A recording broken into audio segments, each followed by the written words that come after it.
Welcome everyone to another episode of Going Global, a video cast that looks to act as the eyes and ears on the ground in emerging worldwide cannabis markets. I'm Jim Ickes. I'm an attorney at the law firm Zuber Lawler, and I'm here with Doug Fulton from Emergent Beverage and Brand Accelerator. So we'll be talking about Cannabis Beverage today, but before we get to that, first a disclaimer. Nothing contained on this video cast is intended to encourage the use of illegal substances. This video cast represents only the opinions of the hosts and their guests and should not be taken as medical or legal advice. In no way does listening, reading, corresponding, or interacting on social media with our content establish a doctor-patient or legal relationship. The content here is intended to share thoughts and opinions to foster constructive discussion. Please consult your healthcare professional for any medical questions concerning cannabis. The views expressed by hosts and guests on this videocast are not necessarily the views of Zuber Lawler or any other company with which the hosts and guests are associated. All right, with that out of the way, pleased to welcome Doug Fulton on the videocast today. Doug, first off, if you wouldn't mind just maybe giving a little introduction of yourself and tell a little bit about what you're doing in cannabis. Yeah, thanks, Jim. Appreciate it. Well, today we have the company Emergent Beverages and also an advisory practice called the Brand Accelerator. And I live in Newport Beach, and I share time between Newport Beach and Finland, as I also work over there as well and have many relatives. So I go back and forth between the two countries. So can you share a little bit about your background and how you got involved with Emergent Beverage and the cannabis beverage industry? Yeah, it's funny how you never know what opportunity or fate is going to come down the road. And you would think that my background has absolutely zero to do with this industry, but actually there is some parallels, and I'll point this out. So I actually come from the television business originally, and also was in skincare manufacturing. I was co-founder of a skincare global manufacturing company. And in the television world, I was focused actually on Europe. And the reason being, in the late 90s, Europe got its very first private commercial television licenses. Up until then, each country had predominantly been public broadcaster. So there was two groups that went to Europe to try and conquer Europe as Americans, if you will, but at the same time, partnerships with the Europeans and the culture. And so one was a company, my competitor, called CME, launched by Ron Lauder, the son of Estee Lauder Cosmetics. And my group, SBS Broadcasting, my former CEO and chairman then went on to become the chairman of MGM Studios, Harry Sloan. And so my role basically was to launch television channels in different countries across Europe as the first time for commercial. And so 13 channels, 11 different countries over that course of time, living in Europe in different countries. And where the parallels are with cannabis and then how I got to cannabis, at the time of the television, there were either regulatory laws in place or none in place, country by country, for how do you advertise? How do you actually operate in that particular industry? Each distribution method was different. One country might be satellite to cable, another might be terrestrial, et cetera, et cetera. So distribution were different. And education, you had to go from education of a public kind of mentality to a commercial mentality. How do you make profit? I'm not just a government worker to get a check. And then the last thing, how do you carry a brand consistently across each of those different countries, cultures, languages, and geographies? And so along that path, a fellow that I had worked with in the TV business, but he actually was from Toronto, Canada, he called me back in 2017 at the end of the year and he said, "Hey, we haven't talked in a long time. I've got a public company. I'd like you to join the board." Hmm. And I said, "Hey, Jeff, okay, sure. It sounds cool. What's the media? Give me the pitch. What are we doing?" He says, "Oh, no, no, no, no. I'm going to build the largest adult rec cannabis beverage manufacturer in California. Hmm. You're in Newport Beach. I'm going to build it in Long Beach. I want you to join the board." I was like, "What? What? What are you telling me? Why?" And he said, "Well, you remember all those things in TV, different cultures, carry a brand across all of them, regulations different in every country, uh, infrastructure of distribution or no distribution, working with the regulators, the policymakers." I said, "Yeah, that's what we did." He said, "Welcome to cannabis." That was the adult rec license model. And it still is today in the US. It's state by state. Each state has different regulations. Distribution is different. You have to go through education. And if you were to do that in the adult rec or medical rec, how do you carry a brand across all those states? Well, there we are. That's how I got into cannabis. I always love the background stories of how folks get into it. And obviously, it sounds like your background translated really well into what you're doing now. Yeah, So you're with Emergent Beverage and the Brand Accelerator.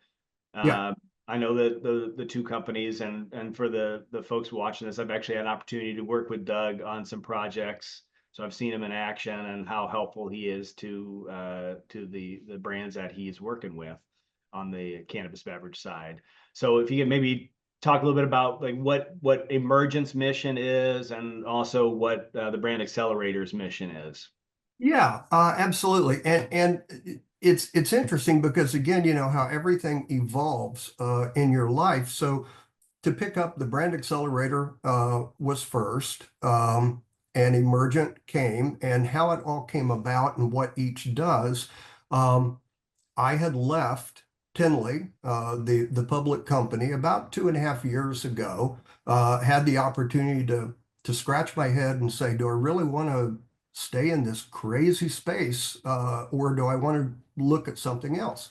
So, as a soul-searching catharsis, I started to write a book, uh, and Okay. and the book was "This is what you need to know." The name of the book is called Grow. It's on Amazon. But the point of the book was these are the fundamentals. If you're going to launch a cannabis beverage, whether it be hemp or adult rec or infused adaptogens, whatever it might be, if you're going to go into this space, these are the fundamentals you need to know. Is it going to answer all your questions? No.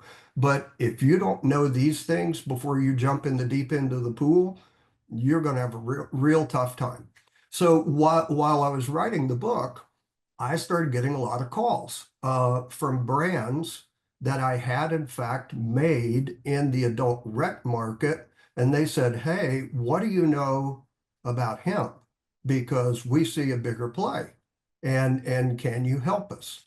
And honestly, I'd had blinders on for 5 years in the adult rec space. And so I dove into it a little deeper and I said, "You know what? This is really something." So I started an advisory practice. It's called the Brand Accelerator. And the purpose of that is for either a startup or an existing brand looking to scale. They need a roadmap on the, let's say, pre-production side, the strategy, the business models, network of the right players so you don't hit the potholes and try and figure it out as you go along. And parallel with that, formulation development and manufacturing. So those were kind of the two things. And I thought, well, okay, I can work on the advisory, I can get people there. How do I do the manufacturing, even though I know a lot of manufacturers? So a partner now from Emergent uh, handles the manufacturing side through his company called Farmington Research, Breck Speed, and his top guy, Cameron Michelle, who does all the formulations and so forth. So we can work those two pieces. But the real key to make everything work, especially from an emergent beverage side, was distribution. And my partner, who actually he was the founding member of the name Emergent Beverage, Tom Cortez in the Woodlands, Texas. Tom and I had known each other going back to when I was at Tinley. And the reason is we saw at Tinley at that time, as I was just exiting, an opportunity in non-infused, non-alcohol, alcohol alternative products. So we took our cannabis products, removed the cannabis, gave it a different name, call it Beckett's, and Tom was the fellow that got distribution for the non-alcohol because he had just started Emergent Beverage to distribute non-alcohol products. Hmm. And today, fast forward, Beckett's non-alcohol is the number 3 seller in all of Total Wine and More nationally. Number 1 is Athletic Brewing. Number 2 is Heineken 0.0, and number 3 is Beckett's. And that's Tom from distribution at Total Wine. So I'm speaking with Tom, and I said, Tom, you know what? Let's take a look at this real CPG aspect of hemp because there's a big play here. And this led into Emergent Beverages. Said, if we're doing advisory work under the Brand Accelerator, we can do manufacturing and co-packing with Breck at Farmington Research. Distribution, how about if we build in distribution a portfolio of 2 categories? 1, hemp-infused beverages. 2, non-alcohol, alcohol alternative beverages. And we go and we manage the distributors and those brands on the ground with the DSD 3-tier system. And we start opening up states and distribution. And we sell a portfolio, not a single brand. So we can then come in with an entire category. And the key there was none of our brands overlap each other. And what I mean by that is we have tonics, sparkling water, sparkling juices, mocktails, teas, and only 2 seltzers. And our seltzers are unique because they're full spectrum. So they're very different from all of the other seltzers that have flooded the market. So we go in with a category approach. So in summary, Emergent Beverages then is an ecosystem in which we can do advisory practice through the Brand Accelerator. We can do the manufacturing. Then we have our distribution portfolio of those brands that I just mentioned to you. Fantastic. Yeah. And how many different brands do you have now? With cannabis beverage? Yeah, I have 11 hemp-infused brands and 6 non-alcohol brands or alternative, because we have one that's functional now, and total of 84 SKUs. Wow. And so what really made the big launch was in February, at the beginning of Total Wine and More, getting into the business, if you will. And we launched in Texas, and we have 54 SKUs on the shelf in Texas. So, and the same in Florida. So basically almost 50-60% of Total Wine and More's offering in those 2 states, and the others that we're in as well. We're about 50-60% of Total Wine and More's offering for those. How many different states are your brands in now? We are operating in 12, but I have 4 more that basically we're finishing agreements right now, and it'll be 16 in the next month and a half as we onboard.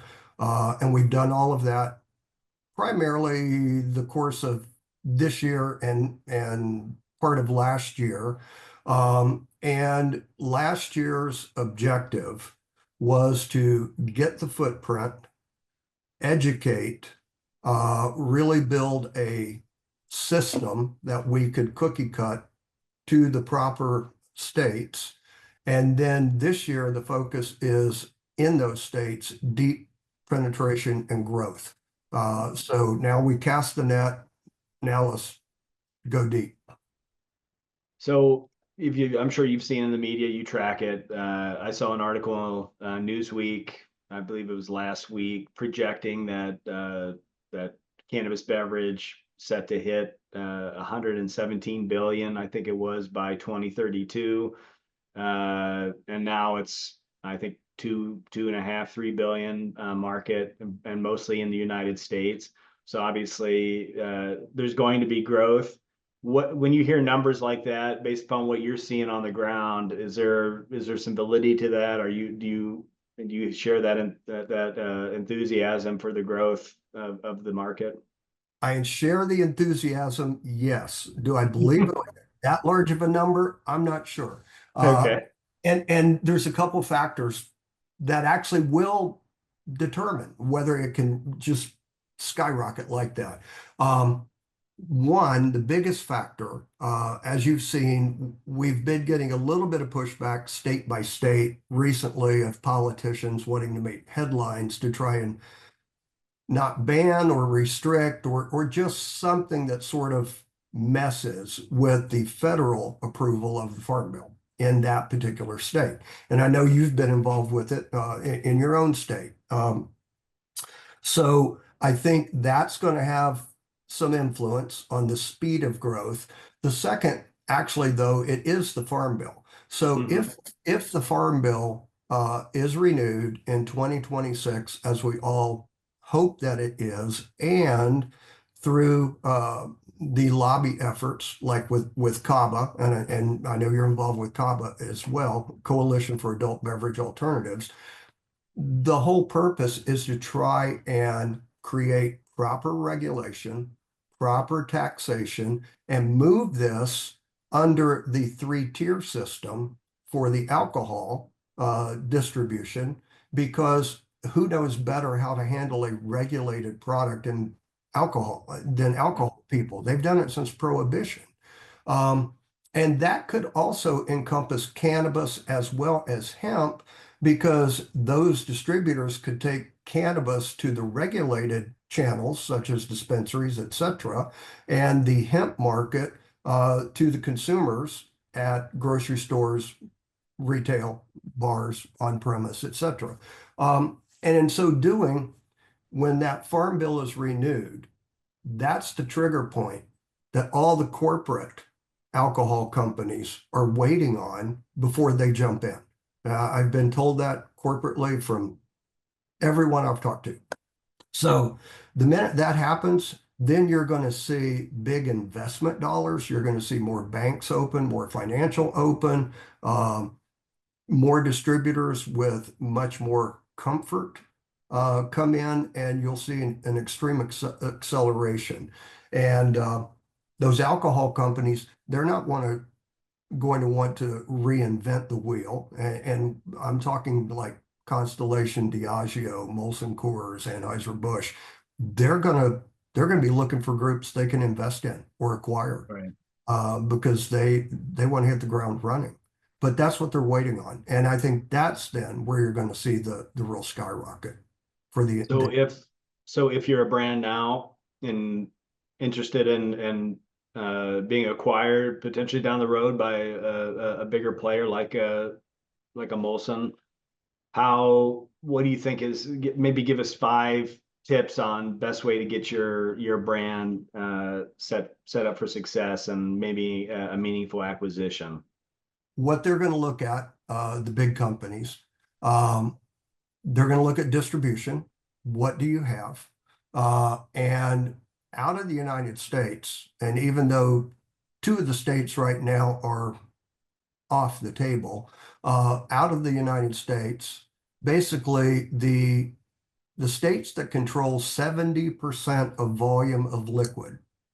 I don't care if it's water, Coca-Cola, Pepsi, alcohol, beer. It's New York, Illinois, Florida, Texas, California. If you have those states and you've got really good distribution and you're with a tier 1, then you've got something to show. Everything else will fill out around it as far as the other states, but that's where the volume is.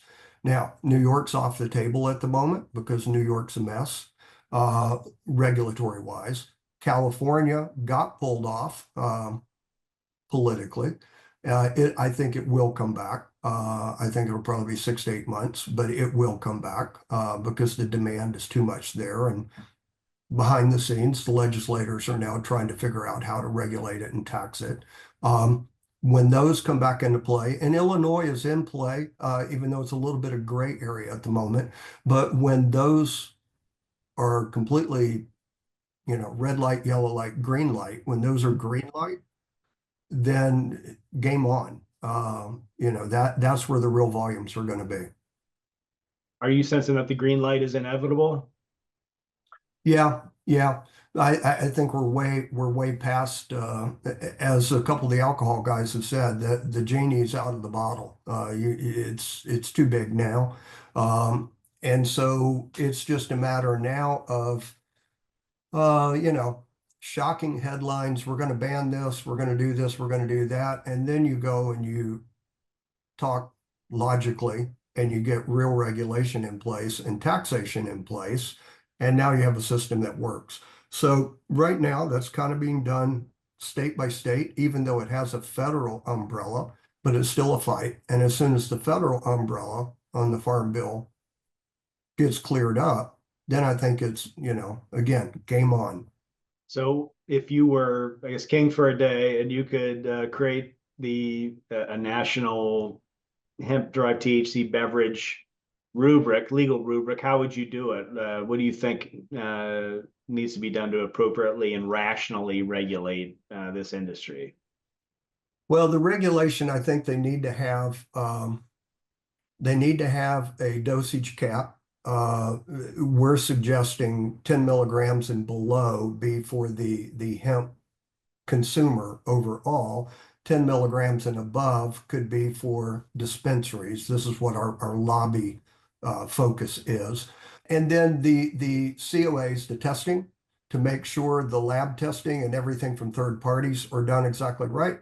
And then the taxation. And if you tax it the same way alcohol is taxed, because there's different levels of taxation in alcohol. Beer is one rate, wine is another, sparkling in spirits.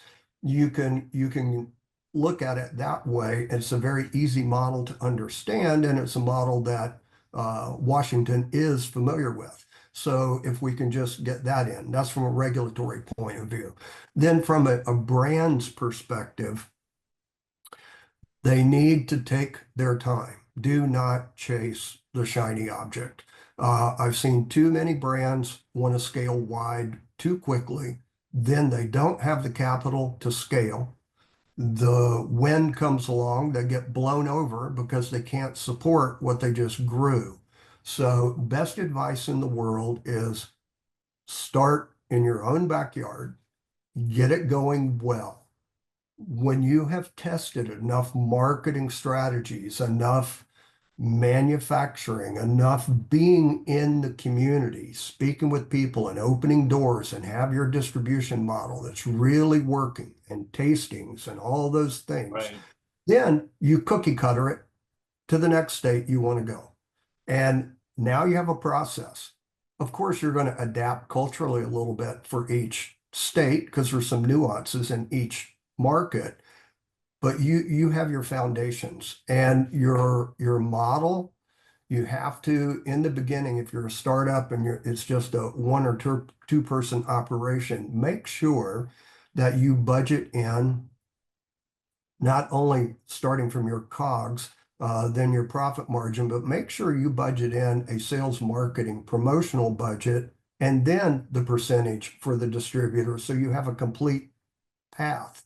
Because I've seen so many people skip that marketing sales budget and just put in the distributor, and then they don't have anything to work with.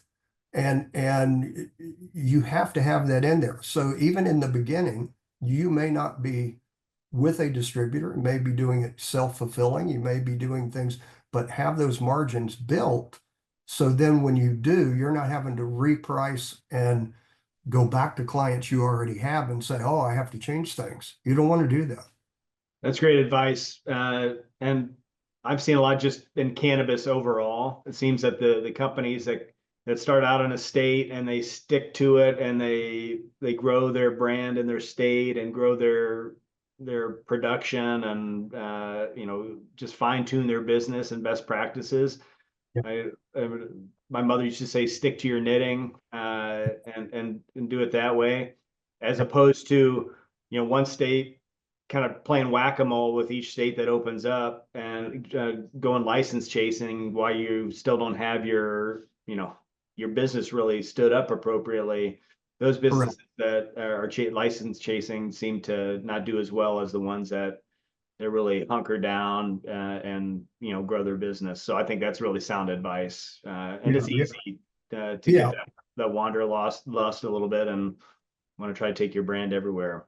Well, That's advice. there's a lot of white noise out there, and if you listen to all the, you Yeah, know, stuff going on, all the chatter, you think you're losing out, you're missing out, time yeah, slipping away. But no, it's not. We are at the very beginning of this sector, and yeah, you have got plenty of time. Just slow down, build the fundamentals, do it correctly. And you'll see a lot of these speedy rabbits and the yeah. tortoise, the old story, the old fable. Um, you'll see a lot of those speedy rabbits go away in a couple years because they can't hang in there. And that applies to a lot of aspects of human life. We have a tendency of being that way, but I think if you can be disciplined and just really work on growing a business and you know generating revenue and being able to Yeah, control it, I think that's really smart. correct. Internationally, so I know obviously the action is in the United States on the beverage side, and I've even written about this. I think it's really an outgrowth of the 2018 Farm Bill, and descheduling low dose hemp, meaning 0.3% per dry weight hemp. Yeah. And we've seen this massive growth in beverage. Anything else going on? I know that you live in Finland part of the year. Anything internationally that caught your eye, or any opportunities for folks to look at internationally? Well, yeah, there is. It's going to be a ways down the road, but you have to look Europe. When I say Europe, we being on this side, we look at Europe like the United States, and we can maybe get it in all countries, but that's not true. You have to look at it individual country, just like each state, and you also have to look at it like the adult rec or the medical rec licensed environment. It's going to be country by country.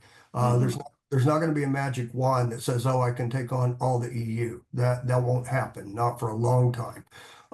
And what you see over there is you actually have to kind of break it down right now in a couple of sectors or categories, let's say, of licensing, and then also what Europe is following.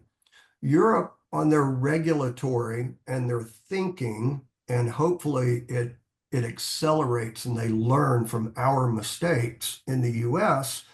They right now are building a system based upon all of the models and the regulations of 5 years ago, like California and New York. And we know how great those two states have operated, right? Over the time in the US, then of course the hemp market became alive, and we've seen what has transpired in the past 2.5 years. Now, if Europe could look at the entire overall umbrella of cannabis and hemp together and not separate it like we did in the US and make that mistake, they can move a lot faster. Regulatory is the biggest hurdle over there. And again, it's going to be country by country. And when I say divide it into sectors, as an example, in the only two countries right now that are like adult use, adult rec legal, it's Malta and Luxembourg.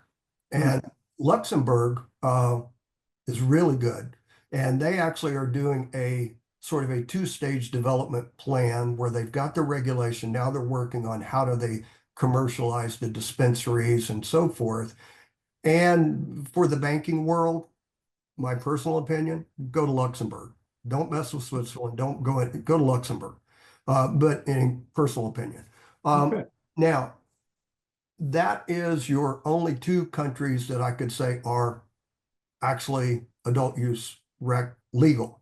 There are a pilot program in both Switzerland and the Netherlands right now, kind of seeing how things go. Proposed legislation is Germany and the Czech Republic. Well, it's no longer Czech Republic, it's now Czechia. But they are probably going to be the two crown jewels because not only Germany being the gigantic population, Czech has a tremendous cultivation,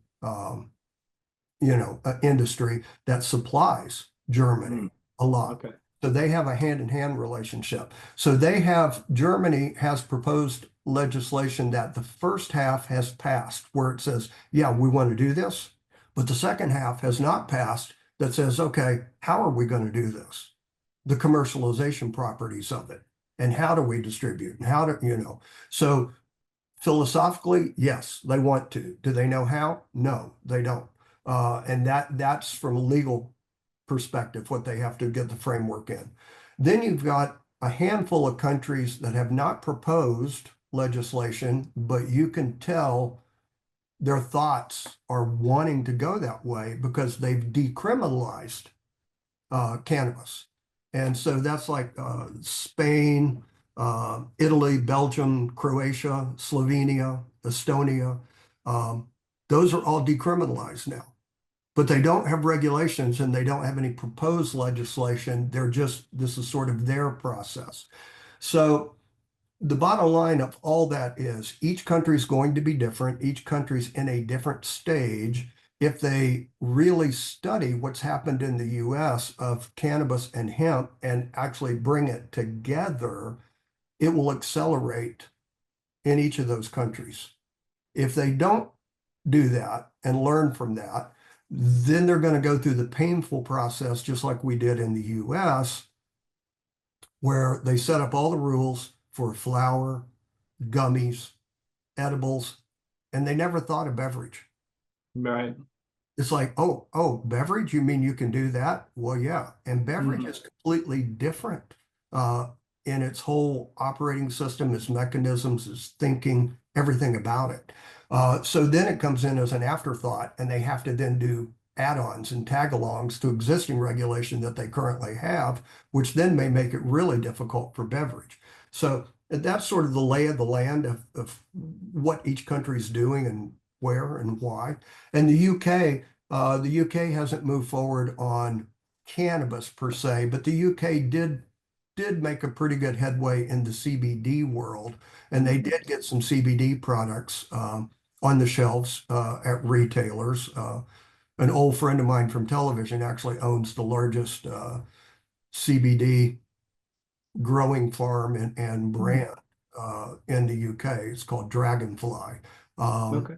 And he was very successful in the television space also. It's funny how it all kind of comes together. But anyway, yeah, that's Europe.